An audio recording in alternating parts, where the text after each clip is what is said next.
Hi, this is Sandy and Tim. Welcome to our Wee Tennessee homestead. Today we'd like to show you how you can make your own homemade baking powder. There's a couple reasons why you might want to do that. Number one, you might be concerned about the commercial baking powders that have sodium aluminum sulfate in them, which we don't consider good for us. There are some commercial products out there that don't contain aluminum, but it's just as easy to make your own. And so if you are using the baking powder right away, you've only got 2 ingredients you need to work with. If you're going to store it, if you're making some up to store, then there's a 3rd ingredient that we're going to add. I do want to talk to you a little bit first before we go ahead and make it about the difference between what you're going to make at home and what you buy in the store.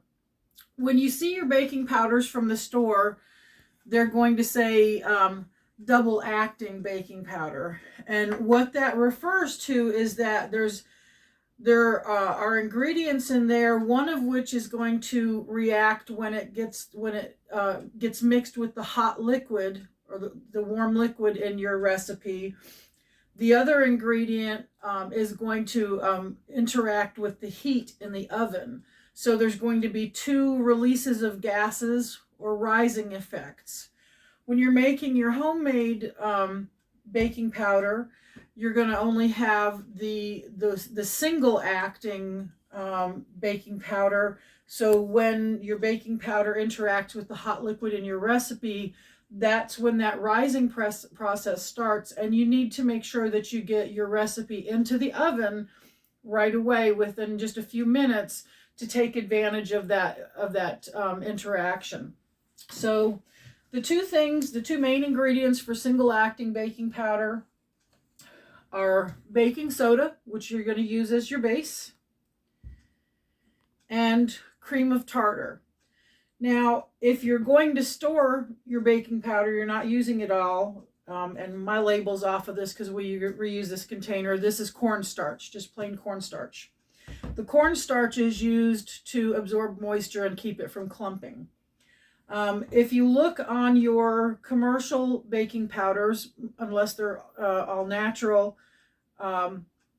this particular one has cornstarch to prevent clumping, sodium bicarbonate, which is your baking soda, the aluminum, and then monocalcium phosphate. Monocalcium phosphate is an ingredient that acts as an acid to make the interactions to cause the rising effect. Cream of tartar is what we're using in place of it. Commercial companies use the monocalcium phosphate because it's much cheaper. So you're going to do a 2 to 1 to 1 ratio. So 2 parts cream of tartar, 1 part baking soda, and if you're adding the cornstarch for storage, 1 part cornstarch. And I'm going to take the lid off. So I'm going to work in small quantities just because we're using this just for demonstration. I'm going to use 1/2 teaspoon of the cream of tartar. And I do want to say, while we have the cream of tartar in these small spice bottles, you can buy this in bulk quantities, anywhere from a pound up to a 45-pound bucket. And we will be getting larger quantities. We just learned about this ourselves, and we just wanted to share the information. So you're going to put your 1/2 teaspoon in there. Then I'm going to use a 1/4 teaspoon of the baking soda. And I'm going to add that in there. And just for the purposes of the video, I'll go ahead and add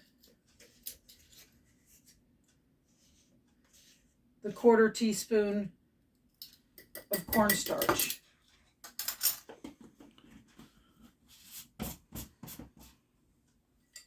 You want to mix those 3 ingredients well so they're completely mixed together.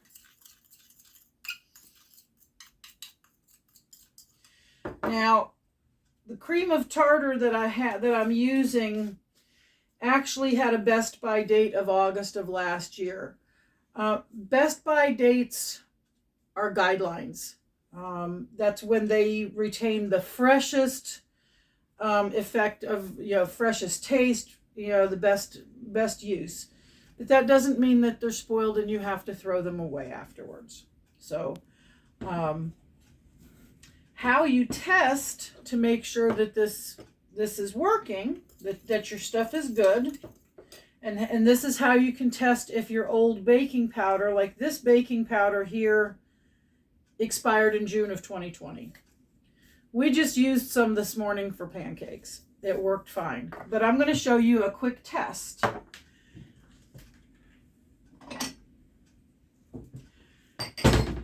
You're going to get hot water. And I'm just going to let my faucet run until it gets steaming hot. It shouldn't take too long because it was hot just a little bit ago.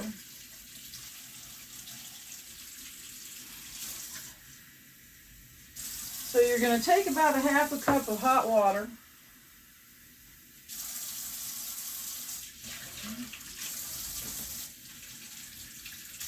There we go. The water has to be 120 degrees. As far if I understood correctly, that's the temperature that I read. That looks more like a cup. Well, there. Okay, so I'm going to take, and you may want to zoom in a little bit on this.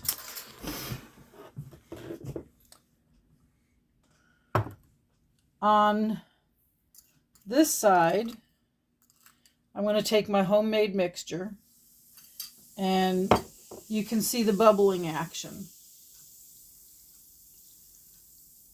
So that's how you can see that it's good. You see all those bubbles.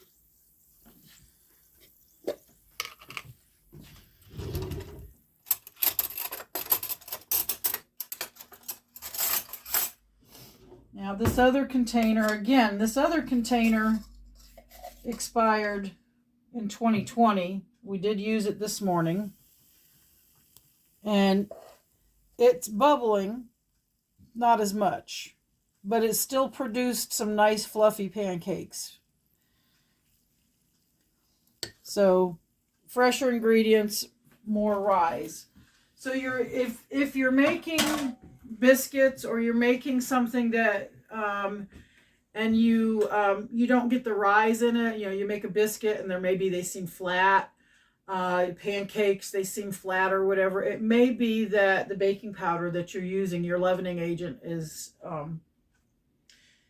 old, and you just need to you need to make new or get new. So the other thing is, if you use individual ingredients, you can use them in more things than just one. If we buy a can of baking powder, we can only use that for baking powder. But if we have the raw ingredients, we can use in different recipes.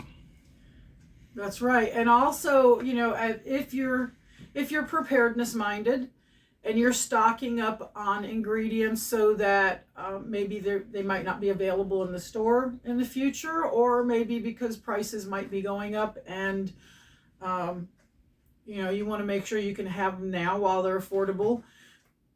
If you have raw ingredients like these, then you can stock up on less items, so you don't have as much to store, but they still have multi-purposes. So that's it for, well, I'm sorry, did you have? Well, you make your own salad dressings, which you use individual ingredients also. That's true. I do make my own salad dressings, and you know what? I bet that would be a good video for another time. I'll come back sometime and I'll show you how to make your own salad dressings. It's very easy. You can make small quantities. They're always going to be fresh. You'll know exactly what's in them, and you'll have peace of mind of what you're eating or what you're feeding your family. So, did you have anything else, baby? Have a great day. Have a great day. We'll see you next time. Thanks for watching our We Tennessee Homestead. Please hit the like button, subscribe, hit the notification bell. Share. And share, absolutely. See, I got a smart husband there. And share if you think this video would be helpful to somebody else. We really appreciate it. We just want to be a blessing to other people. Thanks so much and have a blessed day.